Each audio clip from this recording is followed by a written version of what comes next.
Nah kemudian di sini saya tabarruk dengan Said Muhammad, gurunya Kiai Haji Al-Zaim. Saya mau cerita tentang amaliyah tadi. Saya sebetulnya nggak niat bacakan bab itu, gara-gara ada khataman jumlahnya banyak saya jadi pusing. Ini panitianya tanya, khatam betul apa enggak? Iya Gus, khatam betul. Tapi kayaknya saya tidak yakin itu. Karena saya ini kan dari pondok tahfidz itu. Biasanya anak khataman itu ya rodok bodoni itu. Wes diwaca buanter sing nyemak ya mau ndelok pojoke tok. Mergo kebanteren. Nah, akhirnya lafat-lafat yang di tengah itu enggak di apa? Baca. Tapi ya semoga dimaafkan Allah lah. Yang jelas itu enggak. Tapi saya mau cerita ya. Jadi cara berpikir Said Muhammad ini nanti juga saya teruskan di Ma'had Ali. Ini saya baca ya. Di antara yang diyakini madhab Malikiyah, ini saya baca saja teksnya. Jadi ada riwayat namanya, kalau Said Muhammad bahasakan itu Ataqoh Somadiyah. Kalau di Indonesia kadang orang bilang Al-Ataqoh Al-Kubro, yaitu dengan membaca surat Ikhlas. Di sini jumlahnya hanya 100 kali, Kilas 1000 kali. Tadi berapa semua? 700 juta ini sudah susuk banyak ini. Di sini hanya 40, riwayat lagi 100, 1000. Terus sampean tadi berapa? 800 juta. Wah ini sudah susuk ini. Itu anak cucu sampean pasti masuk surga itu kalau gitu. Ini saya baca, ini kitabnya Said Muhammad ini. Suratul Ikhlasi wal Itqu minan nar. Akhrajat Tabrani fil Kabir an Fairuz Ad-Dailami wa Ibnu Ukhtin Najasi. Waqad khadaman Nabiyya sallallahu alaihi wasallam. Orang ini jadi khadimnya Nabi. Qala Rasulullah sallallahu alaihi wasallam, "Man qara'a qul huwallahu ahad mi'ata marratin fi shalat ghairiha kataballahu lahu bara'atan minan nar." Ini hanya berapa ini? Mi'ata marrah.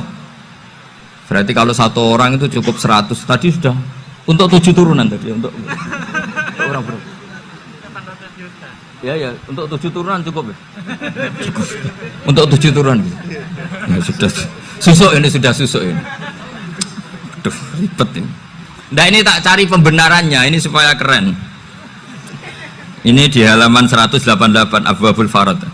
Warwa Ibrahim bin Muhammad Al-Khiyari fi fawaitihi an Hudzaifah marfu'an, man qara'a qul huwallahu ahad alfa marratin faqad ishtara nafsahu minallah.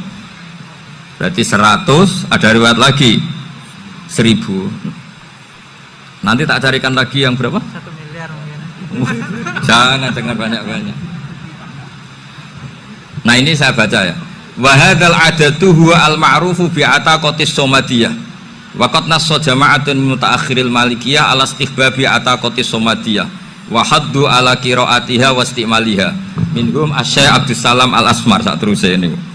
Jadi kullu haula'i istahabbu ataqatas somadiyah ma'atirafi ba'dihim kal misnawi bisyiddati fi hadisiha i'timadan ala anna hadha minal fadha'il allati yutasahalu fiha faman sa'a yasta'milaha roja'a khusula ma fiha fala ba'sa bidzalik ala syarti alla ya'taqida thubuta dzalika anin nabi sallallahu alaihi wasallam hatta la yaqa fil kitsbi alaihi. Jadi intinya itu silahkan Anda bikin jumlah sesuai versi Anda. Yang penting Anda jangan kampanye kalau itu perintah Kanjeng Nabi Muhammad sallallahu alaihi wasallam. Karena kalau kamu atas namakan Nabi kemudian jumlahnya sampai 800 berapa? 800 juta, berarti Nabi mengajarkan masyaqqah pada umatnya. Jadi cukup yang riwayat itu di sini hanya 100 sama 1000. Jadi kalau jumlah tadi untuk 7 apa? Turunan. Jadi kamu harus ditutup dengan doa, ya Allah, semua itu bukan untuk saya tapi untuk 7 turunan. Tolong catat ya Allah. Karena itu. Jadi artinya gini loh ya, orang Indonesia yang sering mempraktekkan ataqoh somadiyah itu bukan tanpa dalil. Ternyata dalam madzhab Maliki, saya masih ingat ketika mbah saya kandung, bapaknya bapak, asmane Mbah Nur Syam, itu wasiatnya minta dibacakan 4000. Yang baca pas itu ya bapak sama anak-anaknya. Dan kemudian alhamdulillah zaman akhir itu mulai agak ngawur. Kalau ada acara itu wong liya kon maca anake mlebu metu gak melok maca. Itu keliru, saya jamin itu keliru. Saya sering kalau mimpin di rumah, kalau yasinan di tonggo-tonggo kok anaknya gak maca, saya keluar. Bapakmu wong liya kon maca kata saya gitu. Jadi itu menurut saya itu yang jelas. Saya sampai ngisi begini. Yang ada riwayatnya itu idza mata ibnu adam min qata amaluhu illa min salasin shadaqatin jariyah au ilmin yuntafa'u bi aw waladin sholihin yatullah. Itu tidak ada di hadis au kiyayin sholihin yatullah kata. Yang ada itu awaladin apa? Sholihin. Jadi anaknya harus ikut, kalau tidak ada usaha kata. Akhirnya anaknya dawuh nggih Gus nggih. Akhirnya tak kei jagung paling akeh, kula mendet sithik. Wong aku ora anake kok.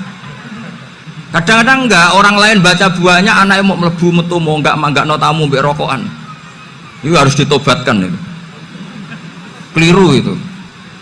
Karena nasnya bukan auqiyayin sholihin tapi awaladin sholihin. Ini bukan provokator, ini memang ya seperti itu.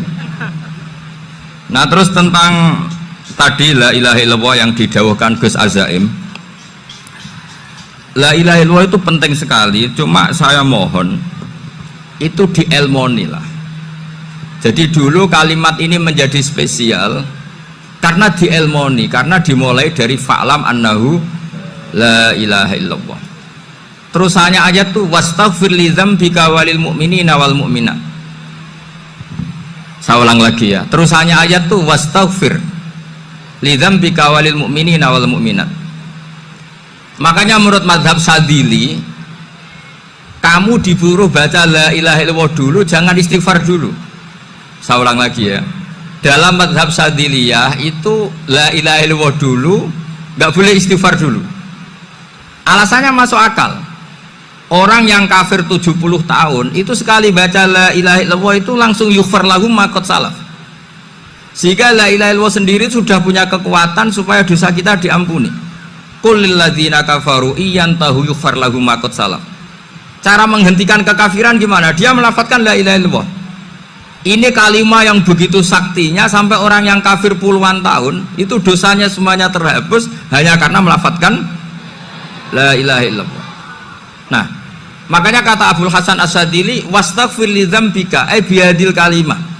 Seseorang sah diistighfar itu kalau melafadzkan la ilaha illallah. Misalnya ada orang kafir mati kafir, sah enggak anak cucunya mengistighfari dia?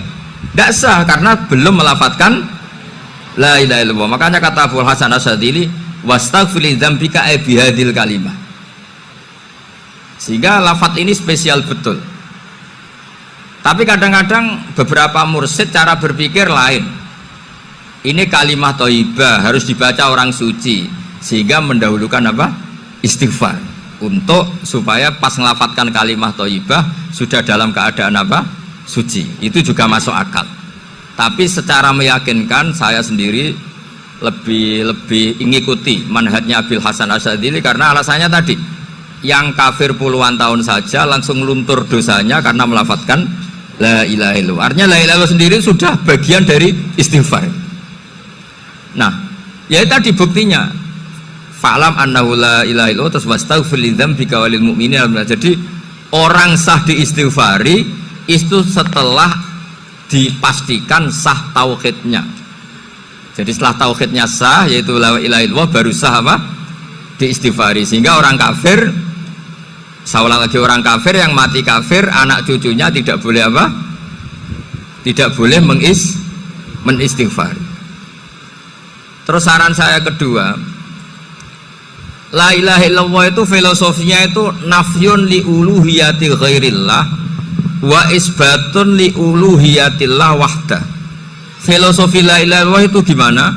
Menafikan semua selain Allah itu tidak Tuhan dan hanya menuhankan Allah semata.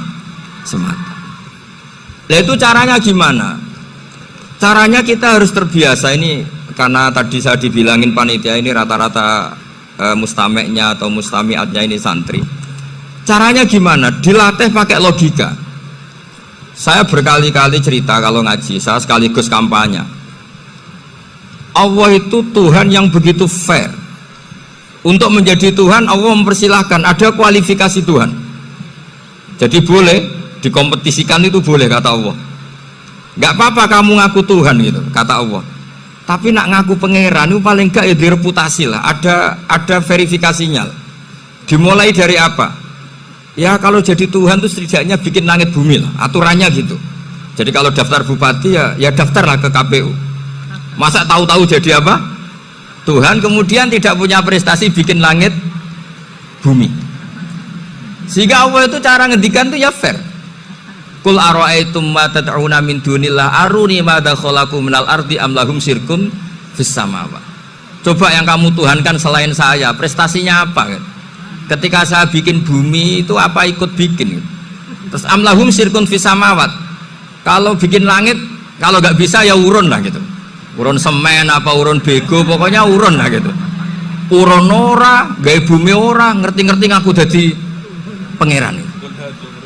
Kul hatu burhanakum. Jadi ya kan ya lucu kan, misalnya syarat kiai di Salafiyah kan keluarga Kiai As'ad, cucunya ngaji ngalim. Orang keluarga Kiai As'ad tuh punya, aku kiai utama di Salafiyah. Oh mesti di penjara ya. Lah yo gak gawe langit bumi, gak ada prestasi terus ngaku sebagai apa? Tuhan.